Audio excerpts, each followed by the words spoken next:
नमस्कार मित्रों, astro talkies में आप सभी का स्वागत है। आज हम बात करेंगे वक्रीय ग्रहों की कि देखिए बहुत चर्चा होती है कि ये वक्रीय ग्रह क्या है, कैसे हमारे जीवन को प्रभावित करते हैं।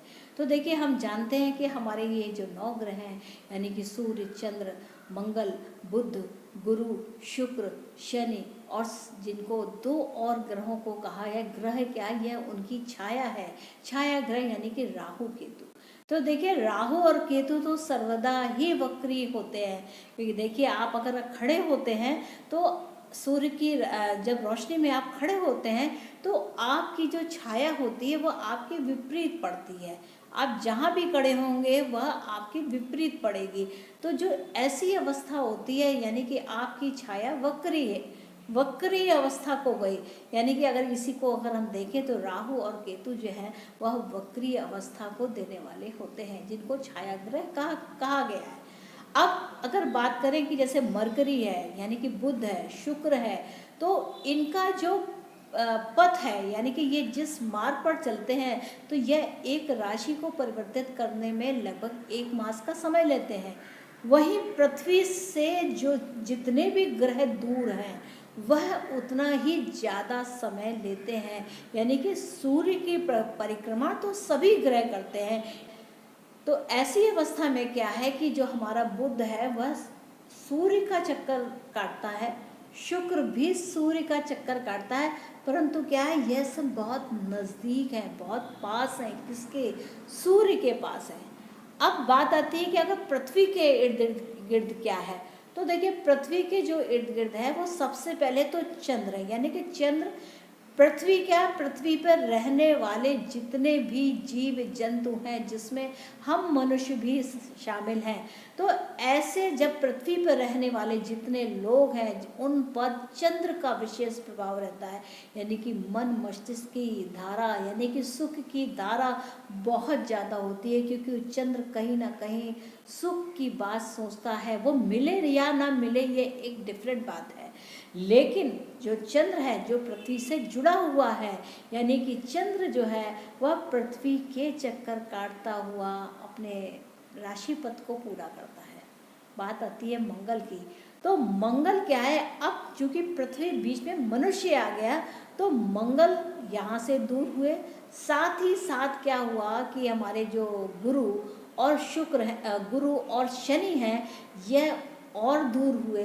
तो इस प्रकार देखें तो क्या है कि जो मंगल है वह पृथ्वी से दूर होने के कारण और कुछ विशेष प्रकार की दृष्टि प्राप्त होने के कारण इनका क्या है कि इनका प्रभाव बढ़ जाता है।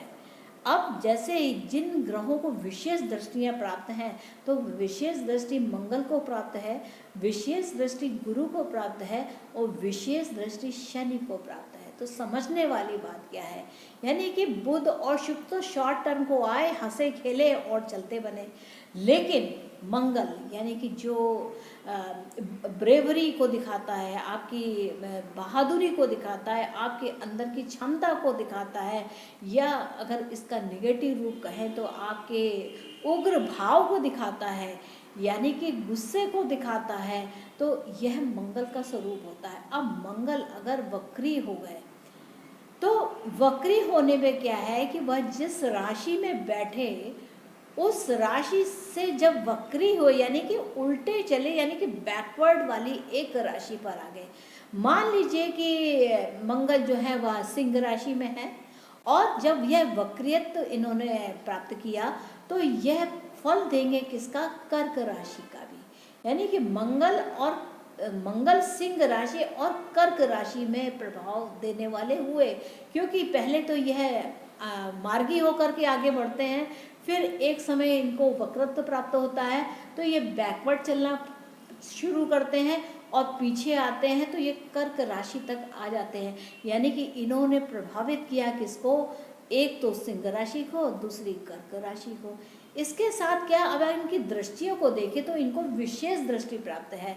तो विशेष दृष्टि प्राप्त होने से क्या है कि जब मंगल देव जब सिंह राशि में है तो 7वीं दृष्टि से वह कुंभ राशि को देखेंगे अपने सामने, ठीक सामने, और आठवीं दृष्टि से यह मीन राशि पे अपना प्रभाव डालेंगे।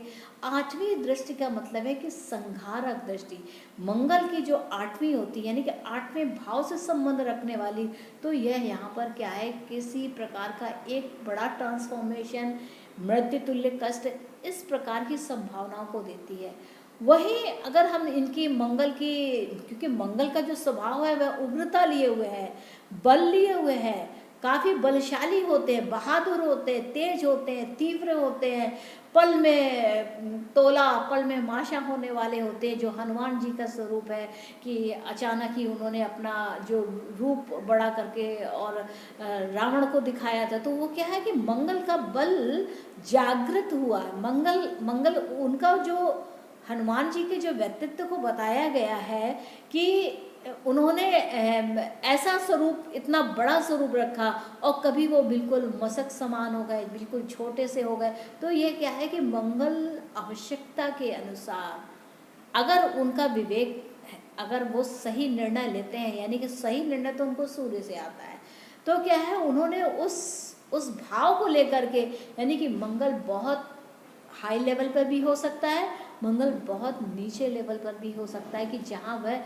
जानबूझ करके अपने बल को ना दिखा सके। तो फिर क्या है कि मंगल की जब हम चौथी दृष्टि की बात करते हैं तो ये क्या है, इमोशंस को ले लेती है। इमोशंस के होने के कारण मंगल का जो यह रौद्र रूप होता है, या यह जो एक ब्रेवरी वाला जो स्वरूप है, या एक गुस्से वाला स्वरूप है, या वह अचानक फट पड़ने वाला जो स्वरूप है, वह यहाँ पर काम नहीं करता। यहाँ पर मंगल अपने रियल फल दे ही नहीं पाते हैं, क्योंकि कहीं ना कहीं ये देखा जाए तो इसी को कहते हैं कि मंगल को नीचत्व प्राप्त हो जाता है।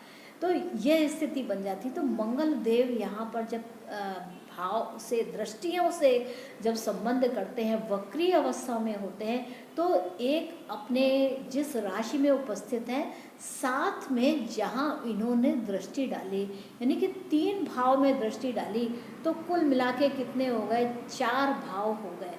4 भाव के बाद जब ये वक्री अवस्था में आए, तो वक्री अवस्था में आने के कारण उन्होंने उस राशि को लिया, तो जैसे माना कि कर्क राशि को उन्होंने लिया उदाहरण के अनुसार, तो इन्होंने जो 7वीं दृष्टि डाली वह मकर राशि में डाली। इसके साथ साथ जो 8वीं दृष्टि डाली वह कुंभ राशि में डाली। अब चौथी दृष्टि की बात करें तो उनकी चौथी दृष्टि कहाँ गई, चौथी दृष्टि इनकी 4, 5, 6, 7 यानी कि 7वीं राशि पर गई, यानी कि तुला राशि पर गई। तो जब चौथी दृष्टि के माध्यम से इन्होंने जो भाव लिए वह क्या क्या ले लिए, उन्होंने 4 भाव तो सिंह राशि में रहते हुए प्राप्त कर लिए, और जब इनके वक्री अवस्था हुई तो 4 भाव इन्होंने फिर लिए। तो क्या है, इन्होंने कर्क राशि ले ली तो 2 ये भाव हो गए, साथ साथ में 3 वो दृष्टियों के माध्यम से और 3 इधर दृष्टियों के माध्यम से, तो 3 3 6 7 और 1 8, यानी कि कुंडली के कुल 12 भाव में से इन्होंने 8 भावों को प्रभावित किया। एक ग्रह और 8 भाव, मंगल यानी कि क्या, रौद्र रूप दिखाने वाले, नाराजगी दिखाने वाले, बल को दिखाने वाले, बल पूर्वक कार्य करने वाले, जो इस तरीके का कार्य करने वाले होते हैं, तो उन्होंने आपकी एक कुंडली के 12 भाव में से 8 भावों को प्रभावित किया। तो देखिए कैसे उस ग्रह की महत्ता बढ़ जाती है। इसी प्रकार अगर हम गुरु को देखेंगे, क्योंकि देखिए गुरु क्या है, गुरु 1 वर्ष से थोड़ा सा ज़्यादा लेते हैं, परंतु 13 महीने से कम का समय लेते हैं अपने राशि पथ को पूरा करने के लिए। तो ऐसी अवस्था में क्या है कि जब गुरु वक्री हुए तो इन्होंने एक भाव में ये बैठे, इन्होंने 3 अन्य भावों पे दृष्टि डाली, तो 3 और 1 4 भाव हो गए कुल मिलाकर के। और जब ये वक्री हो गए तो इस वक्री होने के कारण इन्होंने क्या किया कि एक घर ये पीछे गए और फिर 3 जगह इनकी दृष्टि गई। तो इस प्रकार एक सर्टेन पीरियड में, जिस समय इनका मार्गी होना हो रहा है, वक्रीय होना हो रहा, फिर मार्गी हो रहा है, तो उस समय कुंडली के 8 भाव आपके प्रभावित होते हैं। सोचिए कितनी बड़ी बात है। और ये लॉन्ग टर्म वाले हैं। देखिए देखिए मंगल का भी, अगर मंगल अगर मार्गी होते हैं, वक्री होते हैं, तो लगभग 6 मास का समय लेते हैं। इसी प्रकार गुरु और शनि भी जो होते हैं, जब ये लंबे समय पे, क्योंकि दूर है तो दूरी से इनका प्रभाव बढ़ जाता है, भाव बढ़ गए, 8 भावों को प्रभावित किया, तो क्या हुआ कि इनका जो प्रभाव है वो बिल्कुल एक रिमार्केबल, कि ये करा के रहेंगे, ये समझा के रहेंगे, ये आपको करना ही पड़ेगा। तो चाहे आगे होके करना पड़े या पीछे होके करना पड़े, परंतु उस दौरान में कार्य की सिद्धि अवश्य होती है। वो भी आप जो पूर्व जन्म से अपने कर्मों को लिखवा के लेकर के आए हैं, यानी कि आपका जो यह कुंडली का जो चक्र है, वह जिन भावों पर आप इन प्रभाव देता है, वह भोग तो भोगना ही पड़ता है। तो यह बात होती है गुरु, शनि और मंगल की विशेष दृष्टियों के कारण, जो यह लंबे परिणाम देने वाले होते हैं। नहीं, वक्री अवस्था में होकर के इन्होंने मतलब एक जीवन को उसके इर्द गिर्द ही घुमाते हैं। आप लाख बचना चाहें पर बच नहीं सकते हैं। तो बस अब बचने की बात अगर आती है तो लोग पूछते हैं कि इसका उपाय क्या है।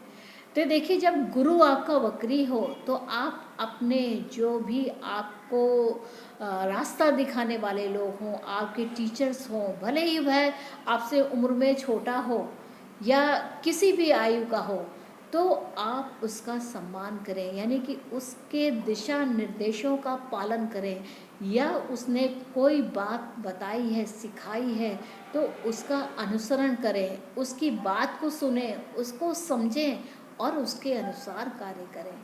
अब शनि की बात आती है। शनि देव जब वक्री होते हैं तो ये कर्म के देवता हैं, यानी कि इन्होंने आपको कर्म में डाल करके खूब मांझ के, खूब अच्छे से इन्होंने रगड़ के काम करवाया, जिसे कहा जाए। क्योंकि देखिए, शनि की जो आकृति है वह क्या है, वो वलय, उसमें उसके किनारे किनारे रिंग्स होते हैं, यानी कि वो अगर देखें तो क्या है, वो एक 7.5 साल का समय होता है, जो धीरे धीरे धीरे धीरे धीरे धीरे चलते चलते चलते आपको एक रिमार्केबल इवेंट देगा। तब आपको लगेगा कि ओह, ऐसा हुआ। तो ये शनि क्या है, आपको उस कर्म की धारा में डाल करके आपको तब तक चलाते रहेंगे जब तक कि आप मजे हुए कलाकार नहीं हो जाते। तो यह बात हुई वक्रीय ग्रहों की। देखिए, बुध और शुक्र ये सूर्य के नज़दीक है, और इनका वक्रत्व तो हमें महसूस भी नहीं हो पाता है। महसूस होता है कब, जैसे बुध कम्युनिकेशन के कारक हैं, तो क्या है कि आप देखेंगे कि जब बुध वक्री होंगे तो कम्युनिकेशन में आप कुछ ना कुछ गड़बड़ियाँ पाएंगे, कि कहीं ना कहीं या तो प्रिंटिंग में कोई गलती हो गई, या आप किसी को फ़ोन कर रहे थे और वो फ़ोन नहीं हुआ, या आप कोई राइट कम्युनिकेशन करना चाहते थे, या आप कोई पत्राचार कर रहे थे, तो उस पत्राचार में मान लीजिए जैसे कि डाक को इधर जाना था, चली गई वहाँ पर, या उसको इस समय पर पहुंचना था और वह उस समय पर आपकी डाक नहीं पहुंच पाई। तो यह जो बुध कम्युनिकेशन का जो कारक है, वह इस प्रकार के फलों को देता है। शुक्र की बात है तो शुक्र देखिए, शुक्र फैशन से संबंध रखता है। तो आप देखेंगे जब वक्री अवस्था आती है तो एक लेटेस्ट ट्रेंड आ जाता है कि व्यक्ति अपने कपड़ों को लेकर के, अपने मेकअप को लेकर के, अपने फैशन को लेकर के थोड़ा जागरूक हो जाता है, और तुरंत सोचता नहीं, अब इस बार ऐसा किया जाएगा, ऐसे कपड़े पहने जाएंगे, या यह ट्रेंड में, फैशन में ऐसा चल रहा है। तो ये बुध और शुक्र की बात होती है। तो मित्रों, ये विचार मेरे मन को आए थे कि ये जो कंसेप्ट है कि ये गुरु, शनि, मंगल, बुध, ये जो हमारे ग्रह हैं, इसमें सूर्य और चंद्रमा ही केवल वक्रीय नहीं होते हैं। सूर्य और चंद्रमा कभी भी वक्री नहीं होते हैं। अगर कभी कोई ये कहता भी है कि आपका चंद्रमा वक्री हो गया, तो ये बिल्कुल गलत होगा। कभी नहीं, चंद्रमा कभी नहीं वक्री होगा, सूर्य कभी नहीं वक्री होगा। वक्री होंगे तो बुध और शुक्र, वो भी शॉर्ट टर्म के लिए। मंगल, गुरु और शनि लॉन्ग टर्म के लिए वक्री होंगे, एक रिमार्केबल इवेंट देंगे। और राहु और केतु सदा वक्रीय रहते हैं। तो इस बात को मित्रों ध्यान रखिएगा, क्योंकि ये कंसेप्ट बहुत आता है, बहुत लोगों को अनक्लियर है कि ऐसा होता है, ऐसा नहीं होता है, तमाम बहुत तरीके की मिथ्या वचन चलते हैं। तो मैं तो शास्त्रों को लेकर के चलती हूँ, उनको पढ़ती हूँ, उनको अध्ययन करती हूँ, उनका मैं यूटिलाइज करती हूँ। और जो समाज में जो रियल और प्रैक्टिकल उदाहरण होते हैं उन पर अप्लाई करके उनको देखती हूँ क्या इन पर यह नियम लागू है या नहीं। तो इसलिए जब आप ज्योतिष सीख रहे हो तो उस समय पर यह ज़रूर ध्यान रखें कि यह जो ग्रह का प्रभाव है यह अमुक व्यक्ति पर कैसे कैसे प्रभावित कर रहा है। जिसकी भी कुंडली में अगर वक्रीय ग्रह है तो जब भी गोचर में वक्रीय अवस्था ग्रहों को प्राप्त होगी तो उस वक्रीय अवस्था का जो ग्रह है वह निश्चित तौर से एक रिमार्केबल इवेंट देगा। ये एकदम अटल सत्य है, इसको आप नोट कर लीजिए। तो मित्रों मुझको आज्ञा दीजिए और जल्द ही मिलते हैं ज्योतिष के कुछ नए रोचक तथ्यों को लेकर के आपके सामने पुनः उपस्थित होते रहेंगे। तब तक के लिए मुझको आज्ञा दीजिए और फिर मिलते हैं। तब तक के लिए नमस्ते। और मेरा चैनल ज़रूर सब्सक्राइब करें अगर आप उसे पसंद करते हैं। Then please do like, share and subscribe my channel Astro talkies.